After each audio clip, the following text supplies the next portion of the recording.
From the Figure 4 Online Studios in beautiful Bothell, Washington, exclusively at WrestlingObserver.com, you're listening to The Bryan and Vinny Show with your hosts, Bryan Alvarez and Big Vinny V.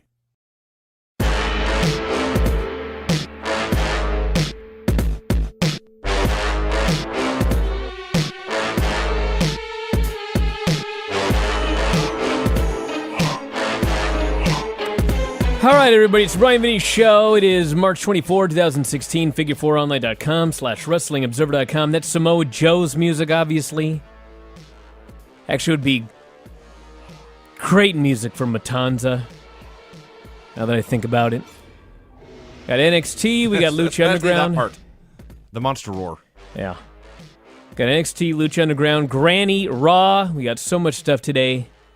Starting late because my fucking computer wouldn't restart. It's not even that old. How old is it? Like 3 years old. Mine's older. Yours is a shit ton older than mine. Yeah. I don't even have anything on it. Anyway, hopefully Granny can cheer me up. Stand by, everybody. Well, should we save Lucha for the main event? No. Okay. Roz, we got to go in the order we always do. Order of longest. I don't want to screw anybody up. God forbid anyone have their week thrown off because we did shows in a different order. Lucha Underground. This was the Aztec Warfare show. And it was great. First of all, Pentagon confronted Phoenix backstage, threatened to take his title tonight. Katrina appeared and warned him that he knew nothing about the darkness, and also told him he had not been invited to Aztec Warfare. Pentagon's feelings were hurt. Yes. I didn't get an invite. No. He said he was not scared of her or Mil Muertes. He only listened to his master. And she dismissed him, basically, and warned Phoenix that tonight he would take his last breath and Mil would take his title back. And she disappeared, and Phoenix and Pentagon went their separate ways. She's a skeleton, by the way. She morphed into a skeleton briefly. Camera flash or something. Yeah, she was a skeleton. So the crowd, they went to the temple. The crowd was chanting for Aztec Warfare. They had drummers out there. They had dancers out there. This was not just another show. This was a big match. So if you're not familiar, Aztec Warfare is a Royal Rumble with pins and submissions. You are not eliminated when you leave the ring. You're actually encouraged to leave the ring because it's Lucha Underground and they want you to brawl in the crowd and do cool dives. So Phoenix, the champion, as announced last week, was number 1. And number 2, making his debut in the temple and a surprise entrance to the live crowd, Rey Mysterio Jr. That's right. I should note, by the way, the title, they said, would be defended for the first time ever in Aztec Warfare tonight. Keep in mind, this show was taped in early December. Yeah. So, do not think it was a coincidence that Roman Reigns ended up being the first man ever to defend his title in the Royal Rumble, which happened to air before this show. This is better than that. Oh, yeah, this was much better. Think about it. And my God, we'll get to it, but Jesus Christ. Yes. So Rey comes Lucha out. Underground in one night. Maybe one segment. In one night, did with Matanza what WWE has been bumble-fucking around for 2 years and can't fucking figure out. No. It's mind-blowing. It's really not. And you know, every time I bring this up, people go, Bryan, it's not that easy. Bryan, it's not that easy. You can't just have a guy win all the time. Fucking just did it in one night with Matanza. So Rey comes out. The fans lose their minds. Stryker loses his mind. Vampiro loses his mind. And Phoenix loses his mind. Phoenix can't believe he's in the same ring as Rey. He is beckoning to him to go to the turnbuckles and address the crowd. They shake hands, bow, and point before the match, and the bell rings, and Phoenix is still beside himself. He must shake hands and hug this man again. What a mark. He was a huge mark. They did finally start wrestling. They had some very fun, basic stuff for 90 seconds.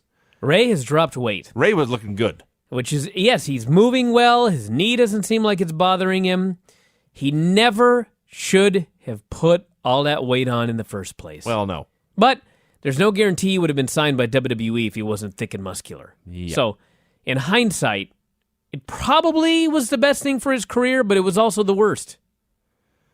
Well, even as I recall, when he his very first camera shot in WWE, your reaction was, why is Brock Lesnar putting that mask on? And it was in fact Rey Mysterio. Now, years went by, he was no longer so muscular, but for a while he did have a belly. He did not here. He was slim and looked good. So Cuerno came out, immediately hit the world's greatest tope. Argenis was number 4. He had about 30 seconds to look good, but he was there to eat a 619 and a frog splash and get pinned by Rey. Crowd chanted for Eddie. Johnny Mundo was number 5, and one of the advantages of Lucha Underground is they can do commercials in the middle of a match, and they don't need to have like a convenient spot. You don't have these announcers say Raw rolls on, and you come back and you've missed 2 minutes of action, whatever the commercial break is. They don't pretend to be a live show. So Johnny Mundo comes out as number 5. He's at the top of the stairs, and then when they go to commercial, time freezes. And they come back, he's still at the top of the stairs. You missed nothing. He did some stuff with his old enemy, Rey Mysterio. Traded a bunch of roll-ups with Phoenix. Joey Ryan was number 6. God. Joey Ryan comes out, the first thing he does is handcuff himself to the guardrail. Yeah. Because, of course, you have to be pinned or submitted. In the ring. And so his plan is to handcuff him there until there's one guy left and then unhandcuff himself and get in the ring and win. Mm-hmm. I didn't know what was going to happen, but I did. That's why this show is so great. Yeah. When this guy handcuffed himself, I was like, buddy, Matanza's going to come out and he's going to rip those fucking things apart like it's nothing, and he's going done kill you. And he did! And even before that, he handcuffs himself like he's the smartest guy in the world. So Cuerno walks up, super kicks the snot out of him, and walks away. Yeah. Famous B was in the crowd, passing and dealing with the wrestlers, passing out business cards, offering to make people famous. I should mention, by the way, that when he handcuffed himself to the guardrail, Vampiro said, "This man is a baby cat that starts with a P." Yes. Like, all the fucking profanity you spout on the show, and you can't say pussy. Yeah. Prince Puma and the best abs in wrestling. And I say that, keep in mind, Johnny Mundo was in this match. That's number 7. First thing he did, there was a bunch of guys brawling outside the ring. He entered the ring.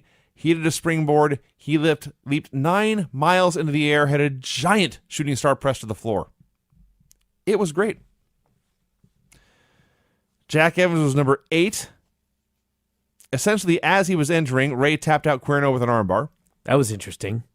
Mm-hmm. So, at this point, there was it turned into 7 because Taya was number 9. So at this point, there were 7 people in the match. You had 3 faces 3 technicos, I should say, in Rey, Phoenix, and who am I missing? Somebody else. And Puma. And then 3 heels in Jack, Mundo, and Taya. And Joey Ryan is still handcuffed outside. So we had a trios match for a while. The heels won. This set up Cage being number 10, who came out to kill all the heels. He slammed Taya around a lot, as Stryker told us, don't feel bad for her. Oh, God. Fuck you. Sky. Again, I wasn't even annoyed until Stryker had to jump in and tell me, don't feel bad for Taya, as the 290-pound man is fucking slamming her on the hard concrete on the outside. Floor. Don't feel bad for her. So Mundo throws Cage through an office window. Glass shatters, breaks everywhere. Masquerita Sagrada was number 11. Mundo caught him and was toying with him, but Cage returned and hit his stupid, convoluted finisher on Mundo on the floor. And they threw Mundo inside, and Puma finished him off with a running shooting star press. Marty the Moth was number 12. Goddamn. You know what? His tiny trunks are more appalling to me than the intergender. Oh, yeah. This was no good. He got in there and no-sold all the offense of Masquerita and Evans. Drago was number 13. They went to commercial again. So Drago's got heat with Evans. Went right after him. He tried to spray mist in Jack's eyes, but hit Joey instead. Poor Joey, handcuffed and taking all the moves. They start brawling into the crowd.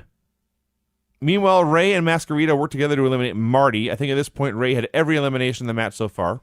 By the way, when they eliminated the Moth, your boy Matt Stryker, who, by the way, don't feel sorry for him when he's unemployed, by the way.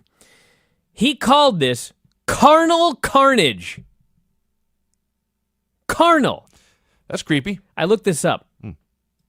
Relating to physical, especially sexual, needs and activities.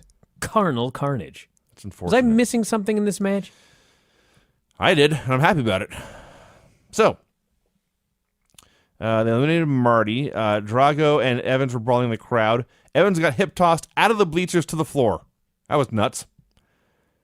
Mac was number 14. So even though Marty's eliminated, Mac has heat with him, so he attacks him, hits a stunner. And he goes after Cage, who he fought last year at Ultima Lucha. They're doing a stare down in the ring. This may have been the highlight of the match. It's even the highlight of my entire week. They're doing a stare down in the ring, Mac and Cage. And between them in the background, you see Jack Evans' limp body tumble down the stairs of the temple like a slinky. I didn't even know what's going on. Just like, Thump, thump, thump, thump, thump, thump. Sagrada got thrown through the air into Joey Ryan, who made no attempt to catch him, and Sagrada bounced off him down to the floor. Oh my God, smash right into the concrete. Chavo was number 15. Evans got powerbombed on the stairs. This is where the point where I thought, okay, there's too much going on. And obviously, this was all building up to the spot where the monster came out and cleared the ring, but there was too much ring to clear. So Chavo topped out Sagrada with a camel clutch. Masquerade Sagrada is 51. And he took that goddamn bump.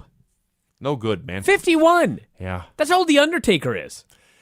So let's Sagrada think, moves better. That would mean Undertaker would have fallen from 14 feet on a cement. Basically, yes. Jesus. Yeah. So Ray tries a 619 on Cage, but Taya pulls the rope down. Mundo then breaks a cinder block over Cage's head. Well, that's silly. Taya pins him. And then as soon as she pins Cage, Phoenix pins her with a German suplex. Now, it's possible that's a different Masquerade Sagrada. Possible. Although I shouldn't say a lot, I've seen some Masquerade Sagrada, and he's very, very small, and this man was, in fact, very, very small. There are many Masquerade Sagradas. Oh. So I'm not sure which one this is. Yeah. Hopefully not the 51-year-old who was thrown high into the air and then smashed onto the cement. No age at which this bump is appropriate. That's true. So PJ Black is 16 and Aerostar is 17. So we got... Did we mention Chavo getting revenge for the Hornswoggle feud? That thought crossed my mind. He did tap out the midget here, yes. Yeah, he had to get that in. So, we got essentially the tag match that we're going to get down the line anyway of Black and Evans versus Aerostar and Drago.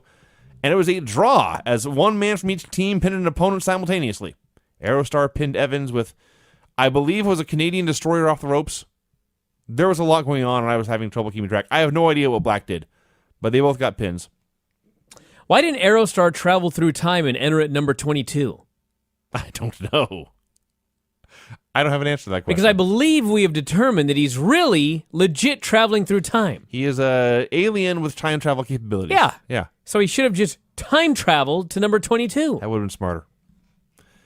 Dragon Aztec Jr. was number 18. Vampiro was trying to tell the tale of the mask, but there's so much going on, it was impossible to keep track. Here's one of the flaws of Lucha Underground. So it's a television show, which means all of those vignettes that you see backstage where Rey Mysterio is training young Dragon Azteca, Yes. the announcers don't see it, No. so they cannot acknowledge it. And the fans don't see it. No. So this guy, Dragon Azteca Jr., is a big fucking deal. He's been training with Rey Mysterio. He's going to take back the temple. He's a major character. He shows up and nobody has any idea who he is. Yeah. He's just a skinny guy in a green mask. And the announcers think they see that mask before. They presume he's the son of Dragon Azteca. And the fans are just like, who's the green guy? He did look awesome flying all over the place, so that's good. Tejano was 19. He had a flip dive on like 6 dudes, then not much else happened. And then, as advertised, Mil Muertes was number 20. But before he could hit the ring, Pentagon Jr. came through the crowd with a chair and laid waste to him. He was thrusting this chair into the ribs and throat area, not swinging it like a hammer, so it was all very safe. But he destroyed Mil with his chair, threw him into the ring, and Mysterio immediately hit a frog splash to pin him. So Mil snaps. He chases Pentagon out of the building. Katrina also snaps. She turns to Vampiro. Because Katrina's the only person who remembers, apparently, that Vampiro was Pentagon's master. She's screaming at him, telling him to get out of the building. Get the fuck out were her exact words. Yeah. Meanwhile, the clock is counting down again. Slaps him.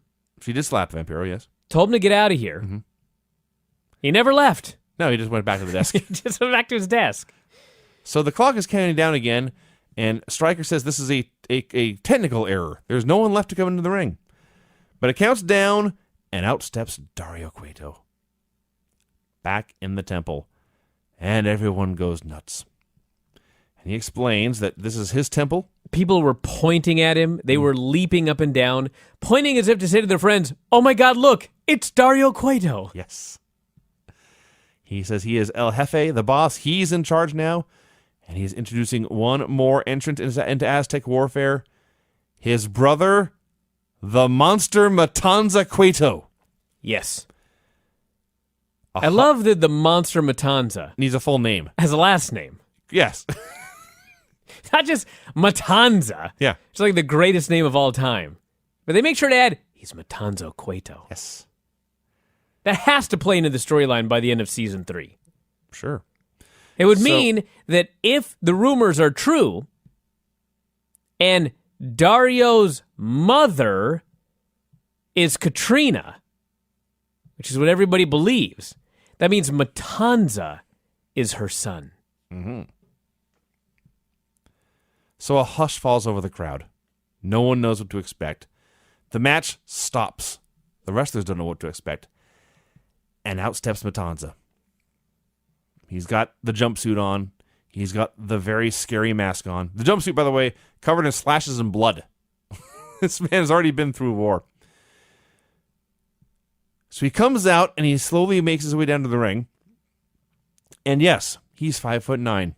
He is shorter than almost everyone in the match. But he is a scary 5'9". He is a fire plug of a man who is built, and turns out not coincidentally, a lot like Taz. He's a lot like Taz. He was an Olympic wrestler. And I will get the criticism out of the way first. He's not 8 feet tall. No. When you build something up this big, it's just hard. It is. When the guy steps out of the cage and he's not 8 feet tall. Now, with that said, this is a great Matanza. This really is. He's a great Matanza. And you know what? He works. He managed to work like a guy who's not a wrestler. His brother has, I guess, shown him some moves. I'm not entirely clear as to how he's learned all of these cool moves. But he doesn't work like a polished worker. He looks like a crazed madman who is like a backyarder, but he's the world's best backyarder. I think the biggest thing is, and I don't know if there's a way to explain this, I don't think this guy as the monster would work on Raw. But it works great in Lucha Underground. Sure, but he wouldn't work like this on Raw. That's also true. Because they'd tell him not to. That's also He'd have true. to work like everybody else. So first thing they did was a roar spot. So I was one over right there. They could have stopped the match and I would have been happy. He immediately pins Phoenix with a, I guess you call it a power slam, where he starts rotating one way but then throws in the brakes and goes backwards. It's hard to describe, but it's cool. Then Mac attacked, hit him with a stunner. Matanza no-sold it, hit an awesome German suplex and pinned him. Oh, it was awesome, but God, don't take this move like this. No. I couldn't believe that Mac's head didn't fall off. Did the same to Aerostar. Tejano tried to use a bull rope, but Matanza powered out, hit a powerbomb, and pinned him. This is all in like a minute. And then Matanza's alone in the ring. Fans at this point were still not sure what to make of the guy. Wrestlers were sure as hell not sure what to make of the guy. And Matanza is surveying the scene. And then he realizes Joey Ryan is trapped. And Joey is frantically trying to free himself from the handcuffs as Matanza stalks him. And Matanza destroys the guardrail to free Ryan. Throws him into the ring. Now the place is chanting that this is awesome. Matanza hits rolling gut-wrench suplexes, which I have not seen and looked great. The Gotch lift. It was. That's exactly what it was, actually. Oh, the Corellan lift. The Corellan lift. The rolling Corellan lift. He's scary. This man's scary. And he hit him with 3 of these and pinned Ryan. Chavo was first trying to collect everyone into an army, and then he turned on everyone on the floor, started throwing them into the ring to face the monster by themselves. See, I hated that. I didn't hate it, but what I thought was going to happen was you had 3 babyfaces and you had Chavo. And Chavo's like, guys, we got to get together and we got to get this guy. And he's going, 1, 2. And I was hoping that he would dive in, but they wouldn't dive in with him. That would have worked. Because he's an ass. Yeah. And then Matanza would kill Chavo. That would have worked. So, Azteca hits the ring. He hits a bunch of moves, but Matanza's no-selling or blocking everything.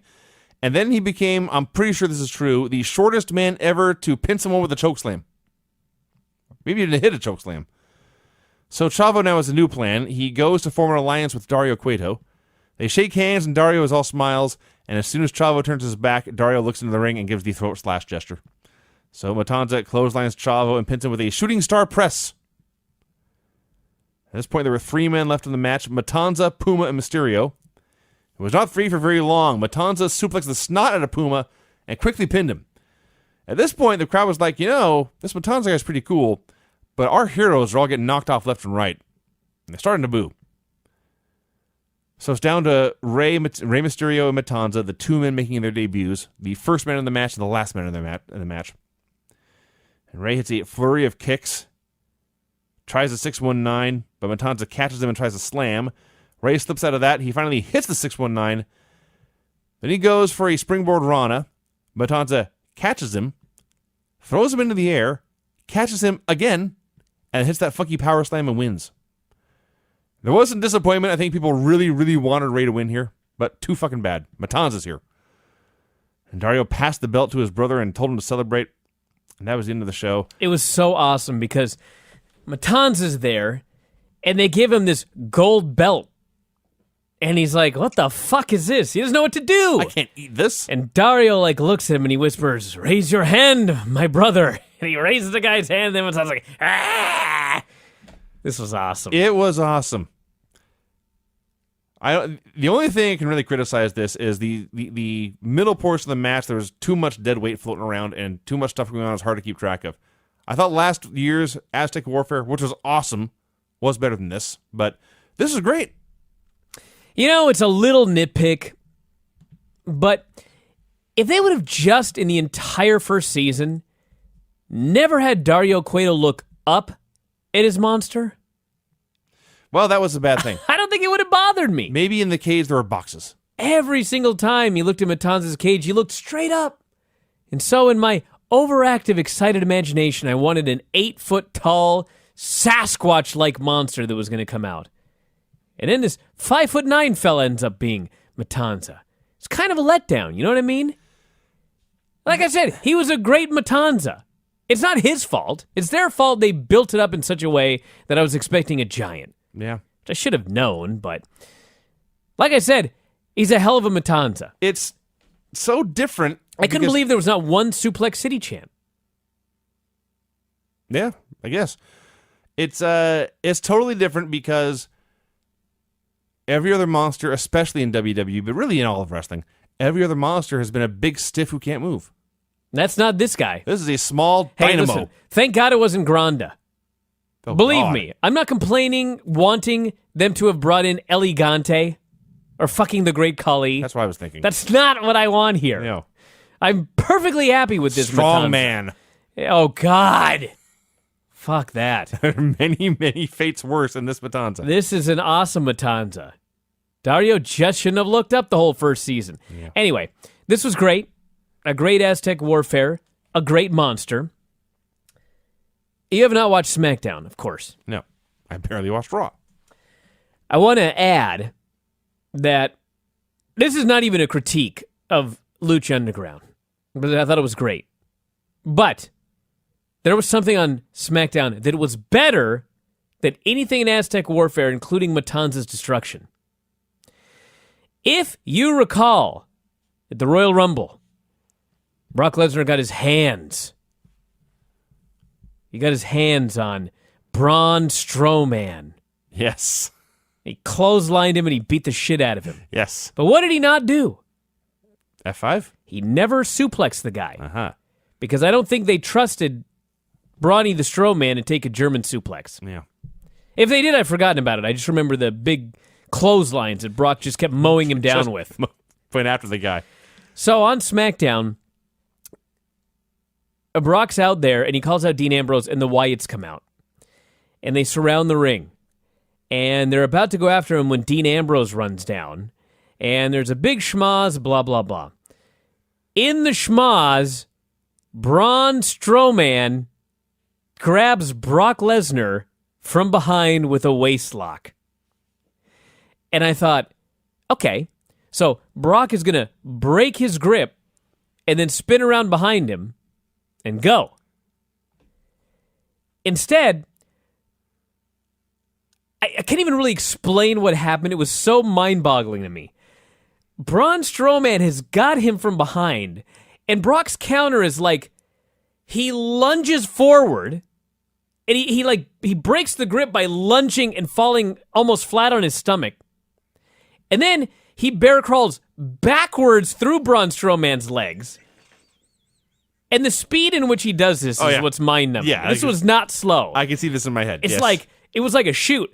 Braun Strowman grabs him. Brock lunges forward to his belly. He backwards bear crawls through the dude's legs. He stands up and he grabs him, and he fucking lifts this motherfucker like nothing you've ever seen, and he hoists him high in the air, and he fucking throws him. And Braun Strowman just goes flying, lands in a heap, and bounces and rolls out of the ring. Okay, I gotta check this out. It was so You have sold me. awesome. You have sold me. I watched it over and over again. And then they showed a bunch of replays. It's like, Brock And Mauro does not Ranallo was give a calling shit. it. Well done. Yeah. Brock does not give a shit about who they're protecting, No. who they're trying to keep safe. I'm sure, this had to have been a planned spot. If not, it's even better. But like, man, it was so great.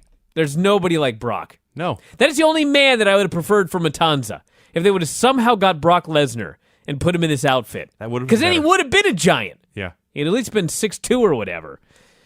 But yeah, excellent Lucha Underground. Best of the season. Yep, best of the season. Sets up all sorts of great stuff for the next one. It does.